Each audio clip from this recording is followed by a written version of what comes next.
सबकी भावनाएं अलग अलग होती हैं, सबका तरीका अलग अलग होता है। पढ़ाने के लिए लॉजिक लगाना पड़ता है, पढ़ाने के लिए तरीका बनाना पड़ता है। और मुझे मालूम है कि जब तुम लोग पढ़ने बैठते हो तो तुम लोग घबराए हुए बैठते हो। तुम लोगों को ऐसा चाहिए कि कोई पढ़ा दे, बिल्कुल एकदम हाथ में मिठाई लेके आ जाए, तुम लोगों को परस दे। और वही होने वाला है इस साल की सीरीज के अंदर। हम आएंगे, आपको चीजें बताएंगे, बस आपको देखनी भर है, आपको सुननी भर है, और आपका पूरा प्रिपरेशन होता चला जाएगा। यही तो खासियत है कॉमर्स बाबा की, कि जो फैला के दिया हुआ हो ना, उसको बिल्कुल प्रिसाइज कर दिया जाए। तो चलिए, नए सेक्शन में आपका स्वागत है, जो कि है थोड़ी थ्योरी। चालू करते हैं आज basic concepts of the partnership form के साथ। देखते हैं इसके अंदर क्या क्या थ्योरी है। चलिए, लेट्स बिगिन। खुल के कटे फटे बचपन से, जब से हूँ मैं स्कूल गया, इससे पढ़ाई ने मेरा है खून पिया। मॉम कहती थी कि तुम पढ़ो दिन रात, डैड कहते थे पढ़ो या फिर सड़क पे सड़ो। वो क्या जानते थे मुझ में क्या है छुपा। जब गाऊं मैं लड़कियां हो जाए विदा, जब प्रिंसिपल भी खुद लगे झूमने सारी। कि तुम मेरे साथ कौन बनेगा करोड़पति खेलने के लिए तैयार हो, और अगर अभी भी तुमने गाने सुनना बंद नहीं किए हैं तो जल्दी से कर दो। अगर तुम्हारा अटेंशन नहीं है तो जल्दी से ले आओ, क्योंकि अगर तुम मेरे साथ ध्यान नहीं दोगे ये कुछ 5 मिनट के अंदर थोड़ी थ्योरी के लिए, तो तुम्हारा ही नुकसान है। क्योंकि मैं वो सारी चीजें जो दी हुई है बुक में, वो बड़े ही सिंपल तरीके से करवाने वाला हूं। पार्टनरशिप का पहला अध्याय है जो कहता है बेसिक कंसेप्ट्स ऑफ पार्टनरशिप। तो पार्टनरशिप में आपको क्या याद रखना है? सबसे पहली चीज, पार्टनरशिप अपने आप में एक रिलेशन है। कुछ भी याद रखो चाहे ना रखो, एमसीक्यूज में पूछा जा सकता है कि व्हाट इज पार्टनरशिप। तुमने बिजनेस ऑर्गेनाइजेशन वगैरह कुछ भी लिख दिया ना, तो बिना बात के तुम्हारे टीचर मार्क काट लेगा, और फिर तुम ये सोचोगे कि भैया ऐसा क्या हो गया कि हमारे मार्क्स कट गए हैं। So if you don't want marks cut off, just focus. Relation होता है, पार्टनरशिप अपने आप में एक रिलेशन है बिटवीन 2 और मोर पर्संस। भाई, 2 या 2 से ज्यादा लोगों के बीच में हमेशा रिलेशन होगा। एक अकेला इंसान रिश्ता नहीं कहता है। मतलब अगर अकेले हो ना, अभी भी सिंगल हो, तो तुम ये नहीं कह सकते I am into relationship because you are single. I am so sorry, मैं हर्ट नहीं करना चाह रहा था, बट निकल गई बात। ठीक है, तो 2 या 2 से ज्यादा लोग जो होते हैं उनके बीच में रिश्ता होता है, ये पार्टनरशिप होती है ना। वो रिलेशन के अंदर आपको एमसीक्यूज के लिए अंदर क्या याद रखने की चीज है, पता नहीं मैं क्या बोल रहा था, लेकिन तुम समझ गए। तो partnership is a relation between 2 और more persons who have agreed to share profits of the business. जो तीसरी चीज याद रखने वाली है कि बिजनेस के अंदर क्या शेयर करोगे आप? प्रॉफिट्स। ना, अब मैं प्रॉफिट से क्या कहना चाह रहा हूं। प्रॉफिट्स जो होते हैं वो 2 प्रकार के होते हैं, आइदर पॉजिटिव और नेगेटिव। ये दोनों चीजें आपको इसके अंदर याद रखने की हैं कि प्रॉफिट्स आपके लिए जो हो सकते हैं वो पॉजिटिव भी हो सकते हैं, तो नेगेटिव भी हो सकते हैं। इसलिए डेफिनेशन के अंदर कभी भी उन्होंने लॉसेस के बारे में डिस्कशन नहीं किया है। तो आपको याद रखना है प्रॉफिट्स। तो अगेन मैं एक बार रिवाइज करवा रहा हूं, आपके इसके अंदर क्या क्या याद रखना है। पार्टनरशिप अपने आप में एक रिश्ता है, रिश्ता 2 या 2 से ज्यादा लोगों के बीच में है, और वो रिश्ता काय का है? प्रॉफिट्स का है। एक और चीज जो याद रखने वाली है कि पार्टनरशिप का अपना एक्ट होता है, और वो है 1932 का। अगर आपको ये एक्ट नहीं याद रहेगा कि किस सन में आया था, तो भी आप दिक्कत में आ सकते हो। लेकिन एक बोनस आपके लिए, क्योंकि आप बाबा जी से पढ़ रहे हो, खैर उसकी जरूरत नहीं है, मैं कूल बनने के लिए कर रहा हूं, लेकिन हाँ एमसीक्यूज में पूछा जा सकता है, इसलिए भी बता रहा हूं कि लिमिटेड लायबिलिटी पार्टनरशिप एक्ट सन 2008 में आया था। वो भी आपको याद होना चाहिए। पूछा जाए ना जाए मैं नहीं जानता, लेकिन फिर भी आपको याद होना चाहिए। लिमिटेड लायबिलिटी पार्टनरशिप एक्ट 2008 में आया था, ये तुम्हें याद होना चाहिए। ये कुछ बेसिक्स थे थोड़ी थ्योरी के अंदर। अब थोड़ा सा व्हाइट वॉश में आ जाते हैं, उसके बाद फिर यहां पे आएंगे, फिर मैं तुम्हें एक छोटा सा डोज दूंगा कि तुम्हें क्या क्या याद रखना है जब बात आती है थ्योरी की। तो पार्टनरशिप के अंदर आपको यहां पे क्या याद रखने वाली बात है वो मैं आपको समझा देता हूं, क्योंकि आपके पार्टनरशिप के बेसिक्स ठीक नहीं है और मैं आज उनको ठीक करने आया हूं। तो आपको याद रखना होगा 11th की चीज। पार्टनरशिप के अंदर 2 अध्याय होते हैं, एक होता है डेबिट और दूसरा होता है क्रेडिट। अब जब आपके ये 2 अध्याय होते हैं डेबिट और क्रेडिट, तो आपको मीनिंग समझ में नहीं आता है। याद रखना, पार्टनरशिप करते हुए, वैसे पार्टनरशिप एक सेपरेट लीगल एंटिटी नहीं है। जो पार्टनर्स हैं वही मिला के पार्टनरशिप बनते हैं। अगर वो पार्टनर्स अलग अलग हो जाए तो पार्टनरशिप नहीं होती है भारत में। ये भारत का पार्टनरशिप एक्ट है। ब्रिटेन में partnership is a separate legal entity, लेकिन यहां पे ऐसा नहीं है। अब क्या करें?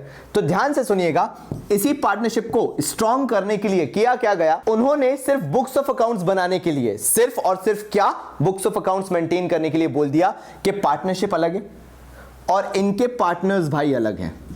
ठीक है, अब तुम मेरे साथ बोलो बोलो खेलोगे। जल्दी से खेलना चालू करो और तुम मुझे बताओ कि पैसा कौन लगाएगा।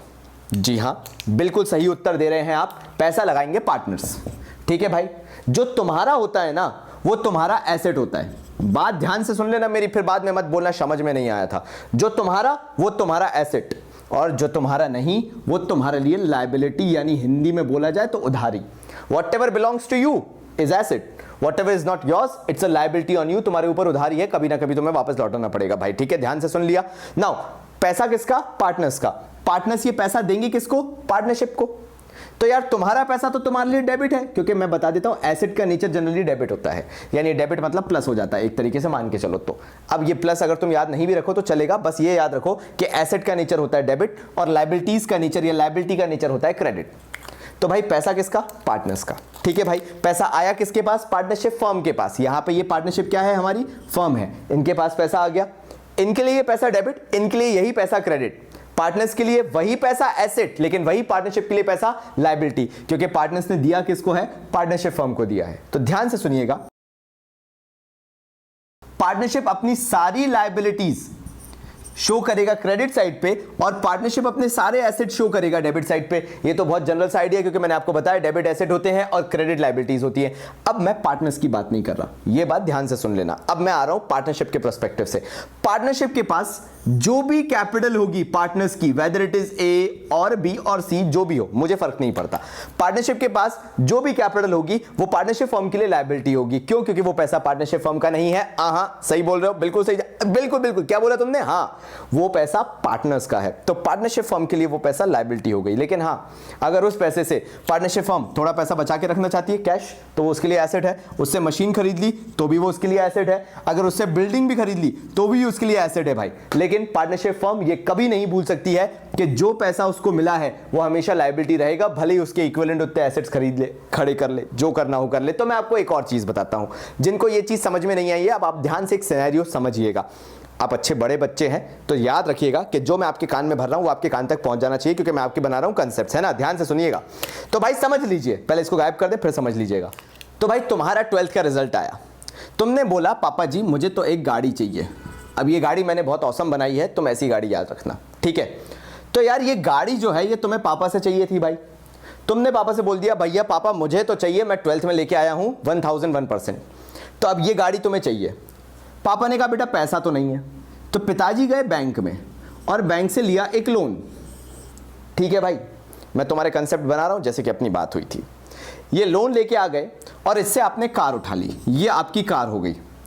अब मैं आपको वो सिनेरियो समझा रहा हूं जहां पे आप समझ सको कि पार्टनरशिप के अंदर एसेट्स और लायबिलिटी साइमल्टेनियसली काम कैसे करते हैं या इकट्ठे कैसे होते हैं।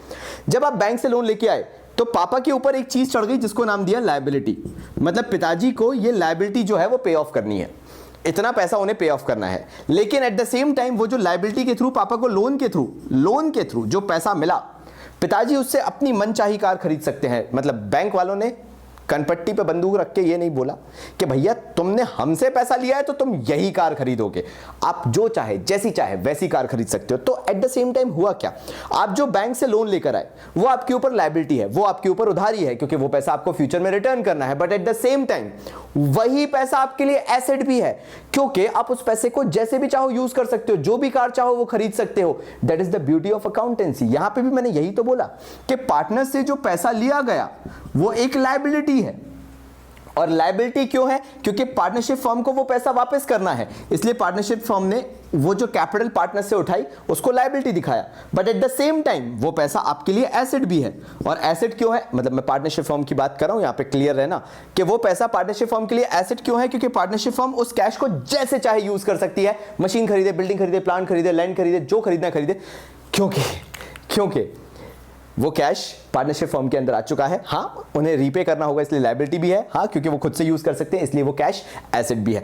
ये फंडा जिसको समझ में आ गया, आगे जो भी मैं राम कहानी बताऊंगा सब समझ में आएंगी। तो भैया एक छोटा सा रिवीजन और, तो मैं आपको एक चीज बता चुका हूं भाई, एक डेबिट और एक क्रेडिट। पार्टनरशिप फर्म के लिए जैसा मैंने आपको बताया, अगर एक पार्टनरशिप फर्म है तो उसके लिए दो साइड होंगे, एक होगा डेबिट साइड और एक होगा क्रेडिट साइड। मतलब पार्टनरशिप फर्म के, मैं बार बार जो बोल रहा हूं उस वर्ड पे ध्यान देना, पार्टनरशिप फर्म के जो भी एसेट्स होंगे वो डेबिट होंगे और जो भी लायबिलिटीज होंगी वो क्रेडिट होंगी। अगर आपका इससे कभी दोबारा नाता जुड़ता है तो वो जुड़ेगा, ध्यान दीजिएगा, या तो एक्सपेंसेस पे या तो इनकम पे। मैं आपको बहुत अच्छे से समझाऊंगा ये चीज भी पार्टनरशिप फर्म की लेके, तो प्लीज कहीं पे लिख लो कि मैं बात कर रहा हूं पार्टनर्स की, नहीं पार्टनरशिप फर्म की।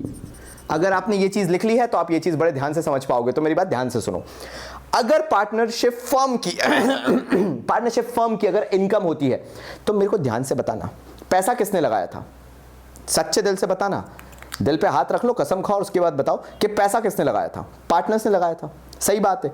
अगर पार्टनर्स ने पैसा लगाया था तो प्रॉफिट भी किसको जाना चाहिए? प्राउड वाली बात आ गई ना। पैसा भी पार्टनर्स के पास जाना चाहिए, प्रॉफिट मतलब पार्टनर्स के पास जाना चाहिए। तो यार बिजनेस के लिए तो वो जो प्रॉफिट भी कमाया या वो जो इनकम भी कमाई वो भी लायबिलिटी हुई ना एक तरीके से, क्योंकि पार्टनरशिप फर्म वो पैसा नहीं रख सकती, वो पैसा उसे पार्टनर्स को देना पड़ेगा। क्यों देना पड़ेगा? क्योंकि पैसा किसने लगाया था? पार्टनर्स ने। इसलिए इनकम को भी हम क्रेडिट बोलते हैं, क्योंकि इनकम भी पार्टनरशिप फर्म को बिलोंग नहीं करती, पार्टनर्स को जाकर बिलोंग करती है। तो फर्म कमाएगी तो, क्योंकि फर्म तो एक जरिया है, लेकिन वो जाके देगी किसको? पार्टनर्स को। इसलिए फर्म उसे क्या बोलेगी? भाई इनकम क्रेडिट होती है। और अगर कोई भी खर्चा होता है मान लीजिए पार्टनरशिप फर्म के अंदर, तो पार्टनरशिप फर्म पता है पार्टनर्स को बुला के क्या बोलेगी? यहां बिठा लेगी सामने एकदम और बोलेगी सुनो भाइयों, ये खर्चा हम तुम्हारे इनकम से ही काटेंगे, क्योंकि हम तुम्हारे लिए जब कमा रहे हैं तो खर्चा भी तुमसे ही काटेंगे ना। तो अगर इनकम पार्टनर्स के लिए प्लस साइन है तो खर्चा जो कटेगा वो किस साइड कटेगा भाई? उल्टी साइड, मतलब डेबिट साइड। जो भी खर्चा कटेगा वो डेबिट साइड पे कटेगा। ये दूसरा फंडा जो आपको याद रहना चाहिए, क्योंकि अगर याद नहीं रखा तो गए तेल में भाई।